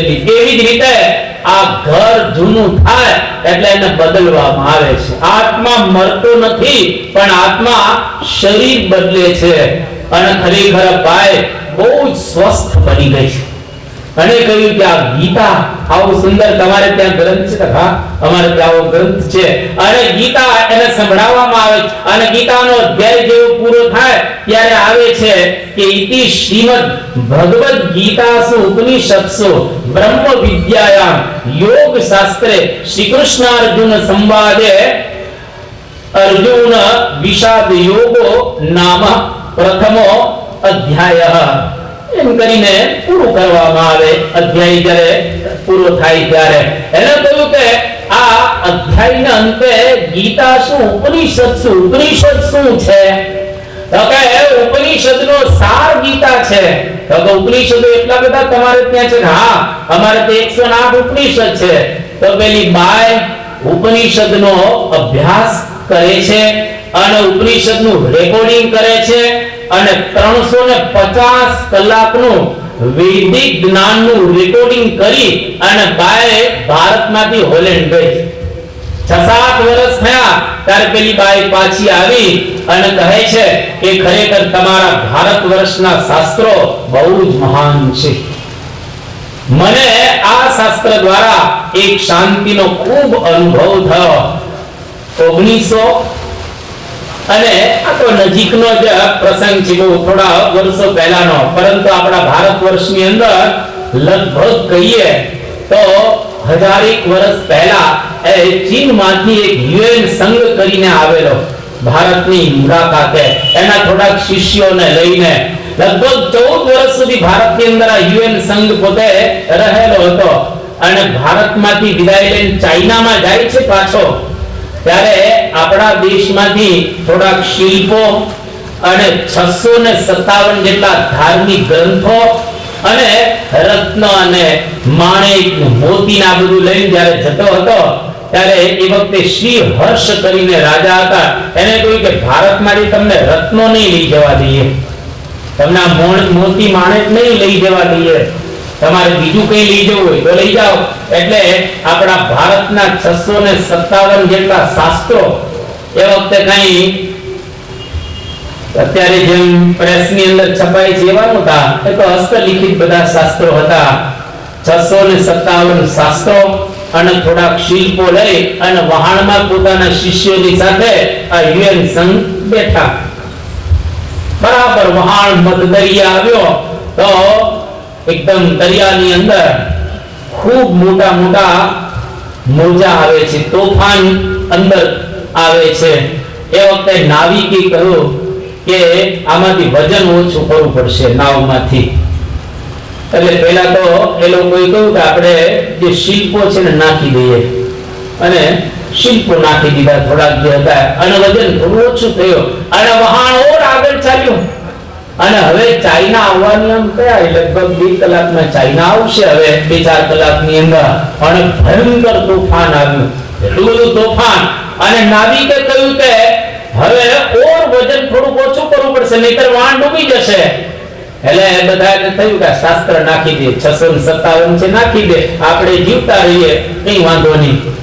અને જેવા શાસ્ત્ર નાખવાનો પ્રારંભ કરે છે એ વખતે યુએન સંઘ એના શિષ્યોને કહે છે કે આ શાસ્ત્ર ન નાખતા, એના બદલે આપણે પડી જઈએ, આપણે મરી જઈએ. કારણ કે આ ભારતના શાસ્ત્રો મારા જેવા 100 ગુરુની ગરજ સારશે એવા આ શાસ્ત્રો મહાન છે.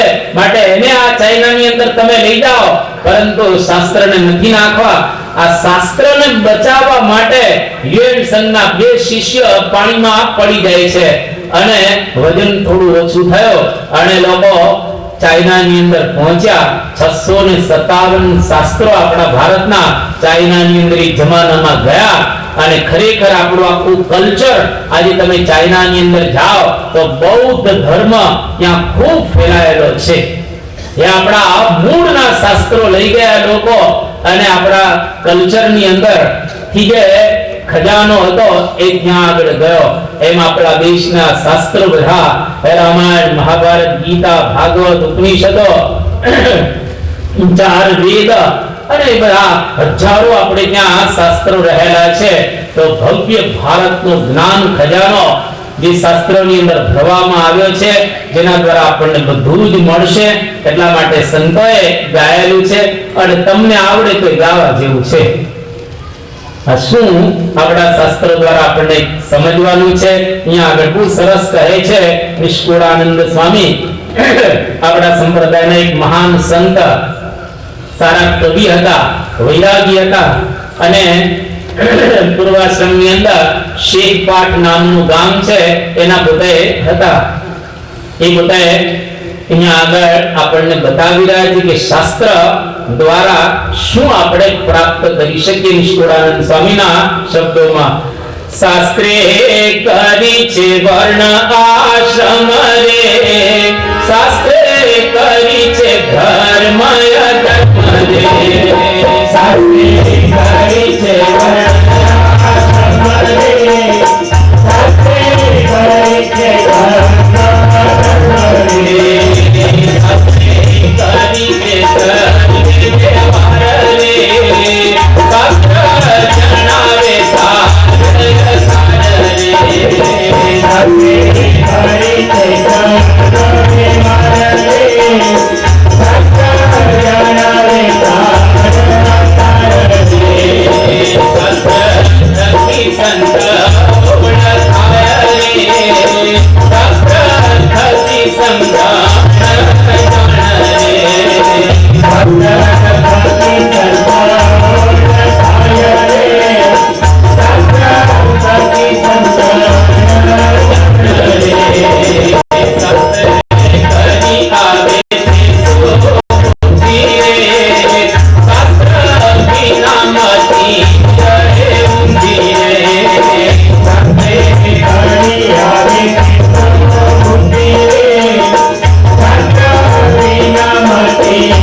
ભારતની અંદર કે અન્યત્ર વર્ણ આશ્રમ ધર્મ વગેરે વગેરે બધું જ શાસ્ત્રમાંથી બહાર નીકળેલું છે.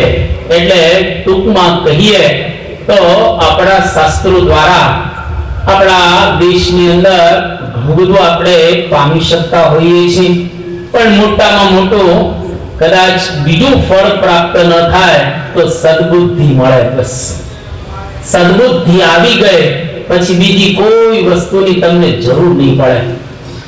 એક જો બુદ્ધિમાં પ્રકાશ થયો તો ખરેખર અન્ય ભલે દુનિયામાં અંધકાર હોય તેની બહુ ચિંતા રહેલી નથી. એટલે સંતો પોકારી અને એક વાત આપણને સમજાવે છે કે શાસ્ત્રો સુણ્યાથી સદબુદ્ધિ આવે, શાસ્ત્રો સુણ્યાથી હરિ ભક્તિ આવે, શાસ્ત્રો સુણ્યાથી સદબુદ્ધિ આવે, શાસ્ત્રો સુણ્યાથી હરિ ભક્તિ આવે, શાસ્ત્રો સુણ્યાથી સદબુદ્ધિ આવે, શાસ્ત્રો સુણ્યાથી હરિ ભક્તિ આવે, શાસ્ત્રો સુણ્યાથી સદબુદ્ધિ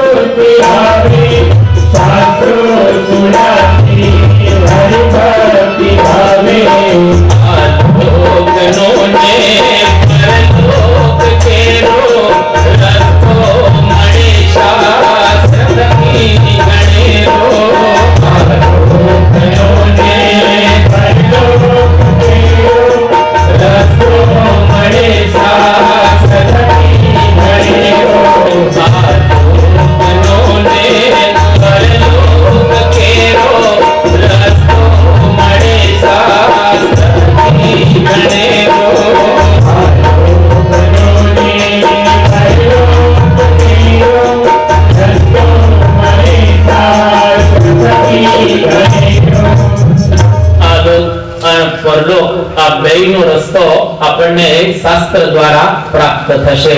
આટલી એક પૂર્વ ભૂમિકા બાંધી અને હવે મહાભારતનો પ્રારંભ કરીએ. બહુ મોટી પૂર્વ ભૂમિકા આપણે બાંધી. એટલા માટે બાંધી કે જે ગ્રંથને સાંભળવા માટે જઈ રહેલા છીએ એ ગ્રંથનો જો મહિમા ન સમજાય તો ખરેખર એ ગ્રંથને સાંભળવામાં તીવ્રતા ન આવે. એટલે આવો એક મહાન ગ્રંથ, આમ તો આપણે 5 દિવસ છે એટલે કહીએ તો અગાસી ઉપર ઘોડાની રેસ કરવા જેવું આમ તો કહેવાય. કારણ કે 1 લાખ શ્લોક અને દિવસ 5, એની અંદર પણ રાત્રે આપણે 2 કલાક સુધી સાંભળવાનું. ટૂંકમાં આપણે મહાભારતનો સાર ગ્રહણ કરવાના છીએ. અહીંયા આગળ હવે મહાભારતનો પરિચય આપે છે. આ ગ્રંથ કેવો છે? ભગવાન વેદવ્યાસના શબ્દોમાં કહીએ, ધર્મ શાસ્ત્રમિદં પુણ્યમ અર્થ શાસ્ત્રમિદં પરમ મોક્ષ શાસ્ત્રમિદં પ્રોક્તમ વ્યાસેનામિત બુદ્ધિના ધર્મે ચાર્થે ચ કામે ચ મોક્ષે ચ ભરતર્ષભ યદિ હાસ્તિ તદન્યત્ર યન્નેહાસ્તિ ન તત્વચિ. આ મહાભારત ધર્મશાસ્ત્ર પણ છે, અર્થ એટલે કે પૈસા કમાવાનું પણ શાસ્ત્ર છે. કાલે બતાવીશ કેવી રીતે પૈસા કમાવાય. આ બહુ સુંદર. અત્યારે મંદીના સમયમાં તો ખાસ સાંભળવા જેવું છે. આ મંદીના સમયમાં ખાસ સાંભળવા જેવું છે. અર્થશાસ્ત્ર પણ છે. આ પૈસા કેવી રીતે કમાઈ શકીએ એના માટે પણ ઉપાય બતાવવામાં આવે છે. કામ એટલે કે કામ પણ એક ગ્રહસ્થ માટે પુરુષાર્થ બતાવવામાં આવેલો છે. એનું પણ માર્ગદર્શન આ ગ્રંથમાંથી મળશે. અને મોક્ષે ચ ભરતર્ષભ, મોક્ષ કઈ રીતે મેળવવો એનું પણ માર્ગદર્શન આ ગ્રંથમાં આપેલું છે. એટલે ધર્મ, અર્થ, કામ અને મોક્ષ, આ 4 પુરુષાર્થ એનું માર્ગદર્શન આમાંથી મળશે. ભગવાન વેદવ્યાસ 3 વર્ષ જાગીને લખે, સુતાઈ નથી. 3 વર્ષ સતત જાગ્યા છે. કે ત્રિભી વર્ષેર લબ્ધ કામા કૃષ્ણ દ્વૈપાયનો નિત્યોથિત શુચિ સક્તો મહાભારત માદિત. સતત 3 વર્ષ સુધી જાગી અને ભગવાન વેદવ્યાસે આ ગ્રંથ લખ્યો છે. કે પોતે લખાવ્યો છે. અને લેખક હતા ગણપતિજી. અને ગણપતિ જ્યારે લખવા તૈયાર થયા એને શરત રાખી કે જો હું ગ્રંથ લખું ખરો પણ વચ્ચે ક્યાંય તમે ઊભા ન રહેતા. જો તમે વચ્ચે કંઈ પણ એ અટક્યા તો હું પછી જતો રહીશ. આ મારી પ્રતિજ્ઞા છે. એટલે ભગવાન વેદવ્યાસે કહ્યું કે ચોક્કસ હું વચ્ચે ક્યાં અટકીશ નહીં, પણ તમે જ્યારે લખતા હો ત્યારે સમજી લખવું, એમને નહીં લખી લેવાનું, સમજ્યા વગર નહીં લખવાનું. એટલે આ ગ્રંથ જ્યારે ભગવાન વેદવ્યાસ ગણપતિને લખાવતા હતા એ વખતે થોડાક શ્લોકો જ્યારે લખાય એકાદો અઘરો શ્લોક મૂકી દે. એટલે ગણપતિને સમજવામાં થોડી તકલીફ પડે. એટલે થોડાક વિચાર કરે ગણપતિજી, ત્યાં ભગવાન વેદવ્યાસ બીજા શ્લોકો વિચારી લે. એટલે આખા મહાભારતની અંદર 1 લાખ શ્લોકો છે. એમાં 8800 શ્લોક અઘરા છે. આમ સરળ છે પણ 8800 અઘરા છે જે ગણપતિને સમજવા અઘરા લાગ્યા. અને ભગવાન વેદવ્યાસ એના માટે બોલ્યા, અહમ વેદમી શુકો વેદતી સંજયો વેદતી વાનવા. આ 8800 શ્લોક હું જાણું અને મારો દીકરો સુખદેવજી જાણે. સંજય કદાચ જાણે પણ ખરો, ન પણ જાણે, નક્કી નહીં. એટલે ગણપતિને વચ્ચે થોડું રોકાવું પડે. ભગવાન વેદવ્યાસે 1 લાખ શ્લોકો સરસ રીતે આ ગણપતિને લખાવ્યા. અને 18 પર્વો આ ગ્રંથની અંદર છે. મહાભારતમાં 18 નો આંકડો બહુ પવિત્ર આંકડો બતાવવામાં આવેલો છે. આદિ પર્વ ત્યાંથી છેલ્લો સ્વર્ગારોહણ પર્વ 18 પર્વનો આ ગ્રંથ છે. મહાભારતમાં યુદ્ધની કથા આપવામાં આવી છે. પાંડવોને કૌરવ યુદ્ધ કરે છે, 10 કથા રમ્યા, તો યુદ્ધની કથા બતાવવામાં આવી છે. એ યુદ્ધ માટે અક્ષોહિણી સેના એટલે કે એક ગ્રુપ કહીએ તો એની સંખ્યા પણ 18 છે. બધી જગ્યાએ 18 બતાવવામાં આવ્યું છે. 18 દિવસ સુધી મહાભારતનું યુદ્ધ ચાલ્યું. ગીતાની અંદર પણ 18 અધ્યાય બતાવવામાં આવ્યા છે. મંગલાચરણની આગળ 18 વખત એની આવૃત્તિ કરવામાં આવેલી છે. અને મહાભારતનું યુદ્ધ પૂરું થઈ ગયું પછી યુધિષ્ઠિર 18 વર્ષ જીવ્યા અને ધૃતરાષ્ટ્ર પણ 18 વર્ષ જીવે છે અને યુધિષ્ઠિર રાજ પણ 18 વર્ષ જ કર્યું. અને ગુણાતીતના આમાં લક્ષણો બતાવવામાં આવે છે ગીતાની અંદર, એના પણ 18 શ્લોક છે. એટલે આ પ્રમાણે 18 નો આંકડો મહાભારતમાં બહુ પ્રસિદ્ધ છે, પવિત્ર પણ બતાવવામાં આવેલો છે. આ મહાભારતના 3 નામ પાડવામાં આવે છે. એક નામ જય, બીજું નામ ભારત અને ત્રીજું નામ મહાભારત. જય નામ ભગવાન વેદવ્યાસે પાડ્યું અને ભારત નામ વૈશંપાયન ઋષિ જન્મેજય કહેતા પરીક્ષિતના પુત્ર એને જ્યારે આ ગ્રંથ સંભળાવે છે ત્યારે એને ભારત નામ આપવામાં આવે છે. અને પછી જે ઋષિ હતા ઉગ્રશ્રવા, એ ઉગ્રશ્રવાએ ઋષિઓને જ્યારે આ ગ્રંથ આખો સંભળાવ્યો ત્યારે એનું નામ મહાભારત પાડવામાં આવે છે. એટલે જય, ભારત અને મહાભારત એવા 3 નામ આ ગ્રંથના રહેલા છે, જેના પ્રારંભમાં ભગવાન વેદવ્યાસ પોતાના ઉત્પત્તિની કથા કહે છે. આ એક નવલી કથા નથી, આ એક ઇતિહાસ છે, બની ગયેલો ઇતિહાસ છે. આજે ઘણા બધા શંકા કરતા હોય છે કે આવું બને, અરે આ બનેલી ઘટના છે. જો તમે કોઈક વખત સાંભળેલું હોય તો ઇજિપ્તના પિરામિડ છે, લગભગ પિરામિડ 4500 વર્ષ જૂના છે. આ લોકો એવું કહે છે કે એ કાળ આ મહાભારતના કાળનો નજીકનો કાળ રહેલો છે. એક બાજુ પિરામિડોની રચના થતી હતી, એક બાજુ ભારતમાં આવું વાતાવરણ હતું, આવું પણ લોકો કહે છે ઇતિહાસકારો. પણ ટૂંકમાં 5000 વર્ષ પહેલાની આ બનેલી એક ઘટના છે. અને એ વખતે ભગવાન વેદવ્યાસ હતા, પોતાની આંખે જોઈ અને એમને આ બધું લખેલું છે. આખા ભારતની પરિસ્થિતિ આમાં વર્ણન કરવામાં આવેલી છે. પોતાની ઉત્પત્તિની કથા પણ બતાવે છે કે શાંતનુ કરીને રાજા હતો, એને ગંગાની અંદર આસક્તિ થઈ. ગંગા એટલે એક સ્વર્ગની અપ્સરા, અને એ બંને દ્વારા જે પુત્રની ઉત્પત્તિ થઈ એ પુત્રનું નામ ભીષ્મ પિતામહ. ગંગા તો સ્વર્ગની અંદર જતી રહી.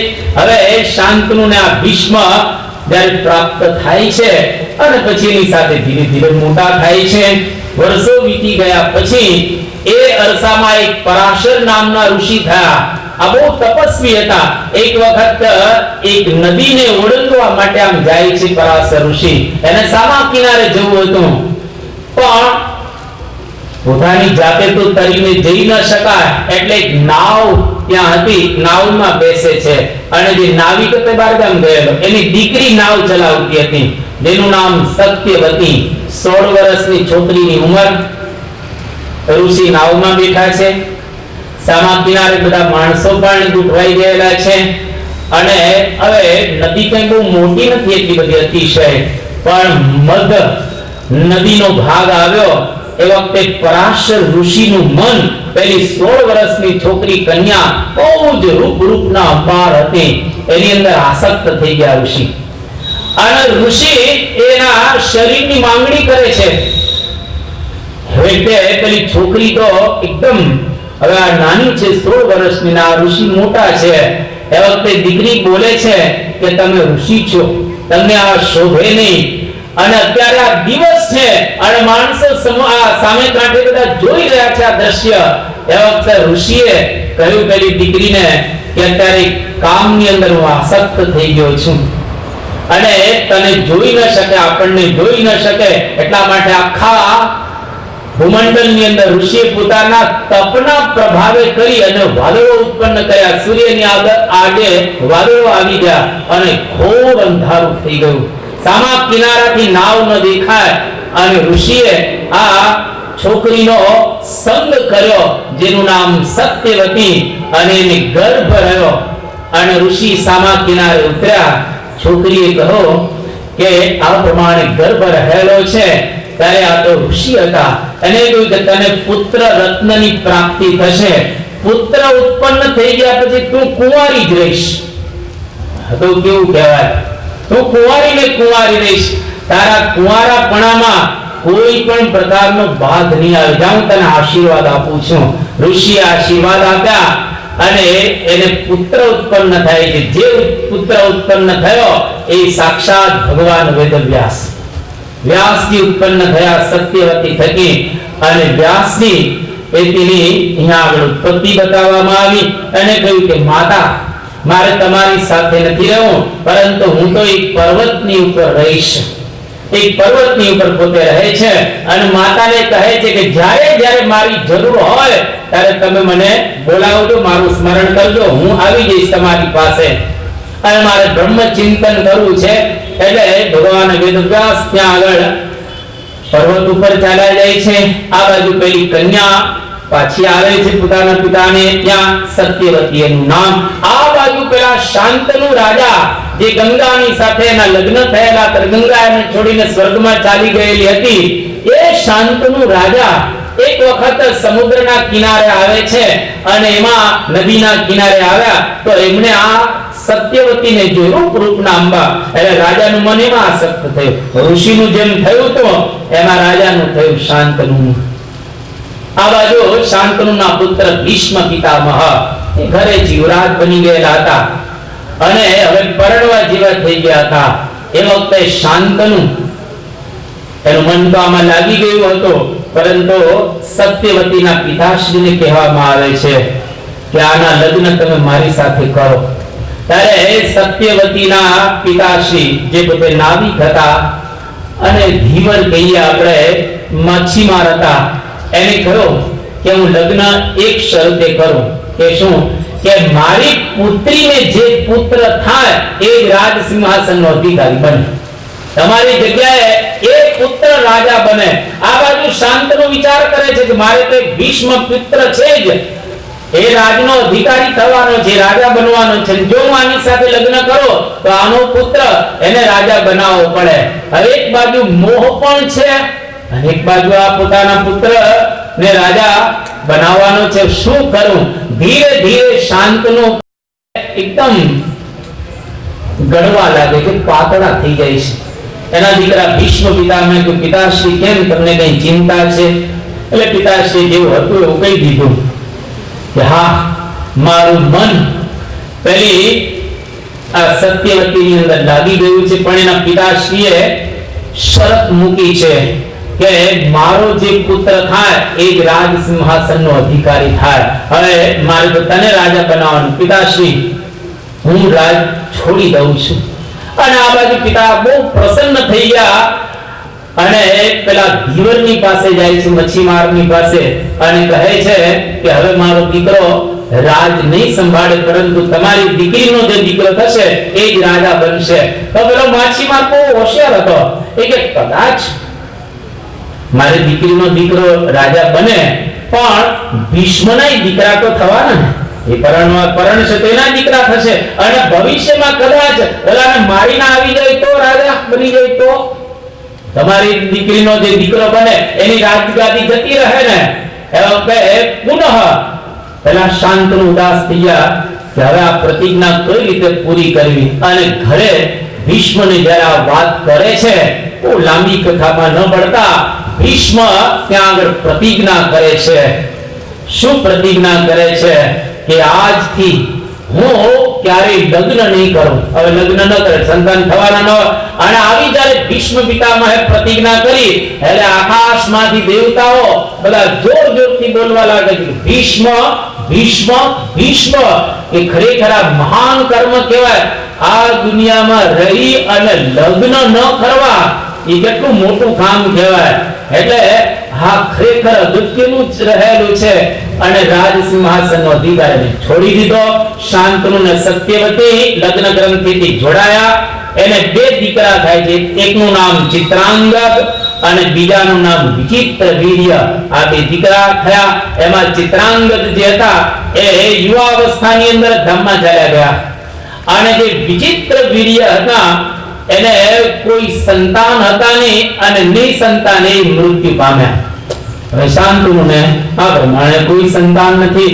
એવા સંજોગોની અંદર જે વિચિત્રવીર્ય એને બે રાણીઓ હતી, એક તો અંબિકા અને અંબાલિકા. આ બે રાણીઓ હતી પણ કોઈ સંતાન હતા નહીં અને મૃત્યુ પામી ગયા આ વિચિત્રવીર્ય. હવે એવા સંજોગોની અંદર કરવું શું?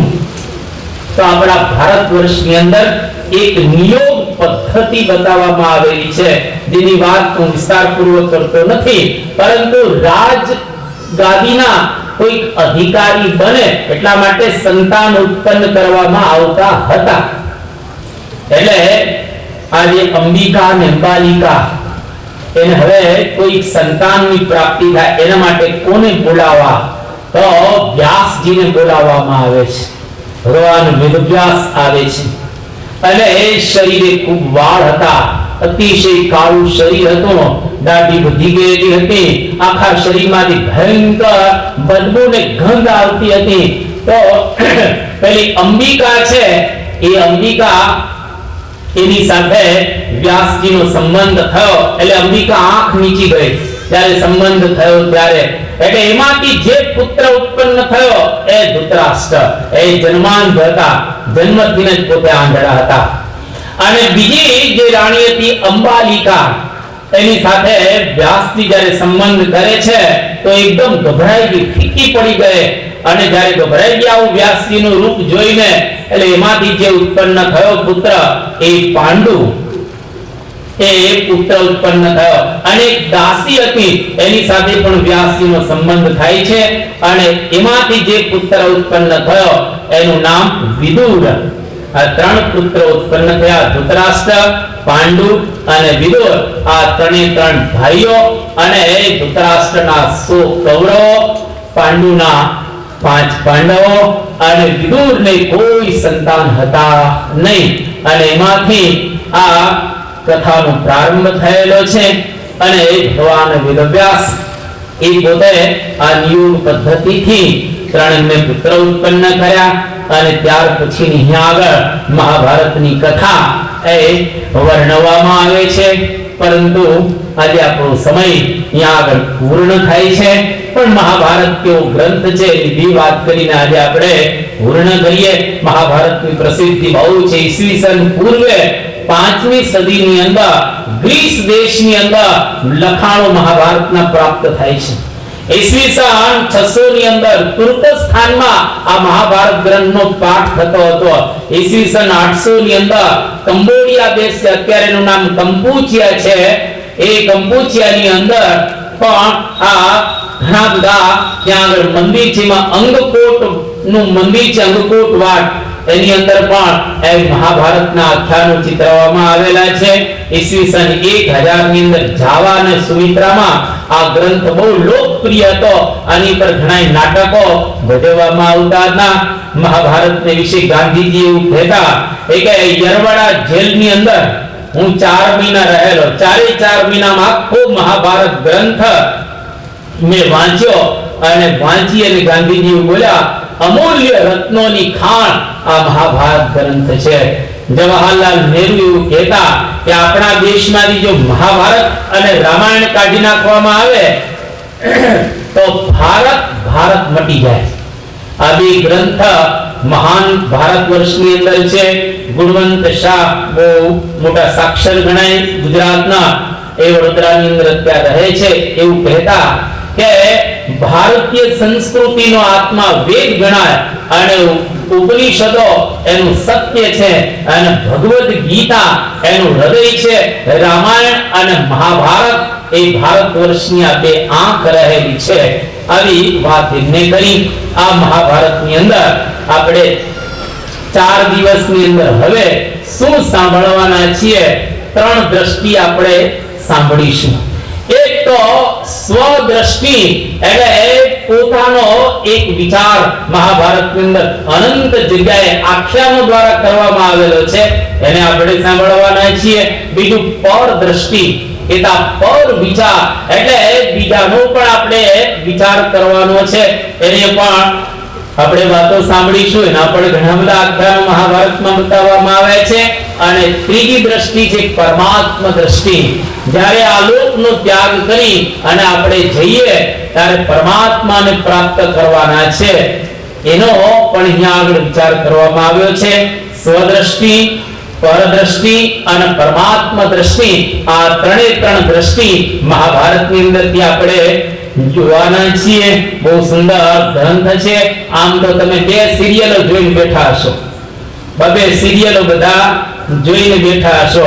ઘણા બધા એવું કહેતા હોય છે કે મહાભારત ઘરમાં રાખવું નહીં. નાની આવી માન્યતા હોય છે કે આપણા ઘરમાં મહાભારત ગ્રંથ રાખવાની. કેમ? તો કે મહાભારત રાખીએ મહાભારત થાય, એવું ન થાય. મહાભારત જાય. ગ્રંથમાં જો રાખેલો હોય આપણા ઘરમાં ગ્રંથ તો મહાભારત જાય એટલે થાય નહીં. આ બહુ અગત્યનું છે. ઘણા લોકો સંતો એના ઘરે પધરામણી જે જાય તો મહાભારત ગ્રંથ સંતોને આપી દે, તમે લઈ જાઓ, કારણ કે તમને કઈ વાંધો ન આવે. એટલે આપણા ઘરની અંદર જો મહાભારત ન હોય તો વસાવા જેવો સરસ ગ્રંથ છે. એ ત્રણ દ્રષ્ટિ આપણે પ્રાપ્ત કરીશું 3 દિવસની અંદર. બહુ સુંદર કથાના માધ્યમ દ્વારા 18 પર્વનો પણ આપણે સ્પર્શ કરીશું. અને આવો સુંદર ગ્રંથ આપણે આવતીકાલથી સાંભળવાના છીએ. અહીંયા આગળ એની પૂર્વ ભૂમિકાને પૂરી કરી અને આવતીકાલે કથાનો પ્રારંભ કરીશું. બરાબર 9 વાગે અહીંયા આગળ પ્રારંભ થઈ જશે અને બરાબર 11 વાગે આપણે પૂર્ણ કરીશું. વાહરવા બેઠા છીએ, વાહરવા શાંતિથી આપણે બેઠેલા છીએ. પવન સરસ આવી રહેલો છે, મધુર વાતાવરણ છે, મંદિરનું પ્રાંગણ છે અને સરસ રીતે કોઈ પણ પ્રકારની તકલીફ ન પડે એ રીતે ખુરશીની અંદર શાંતિથી આપણે બેઠેલા છીએ. બરાબર આવતીકાલે 9 વાગે પુનઃ આપણે મળીશું અને અહીંયા આગળ 2 મિનિટ ધૂન બોલાશે, જાહેરાત થશે. દરેકને ખાસ નમ્ર વિનંતી કે જાહેરાત પૂર્ણ થયા પછી આપણે આપણું સ્થાન છોડીશું. દરેકને માટે દરરોજ જુદા જુદા પ્રસાદની વ્યવસ્થા રાખવામાં આવેલી છે અને એ પ્રસાદ માણીશું અને જમીને પછી આપણે જવાનું છે. અહીંયા આગળ આપણે 2 મિનિટ ધૂન બોલીશું. સ્વામી નારાયણ નારાયણ નારાયણ, સ્વામી નારાયણ નારાયણ, સ્વામી નારાયણ નારાયણ નારાયણ, સ્વામી નારાયણ નારાયણ નારાયણ,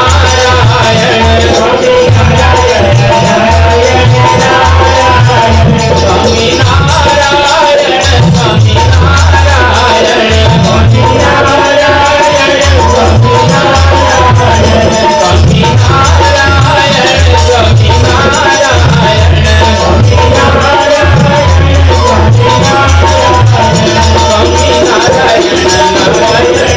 નારાયણ, સ્વામી નારાયણ સ્વામી નારાયણ, સ્વામી નારાયણ સ્વામી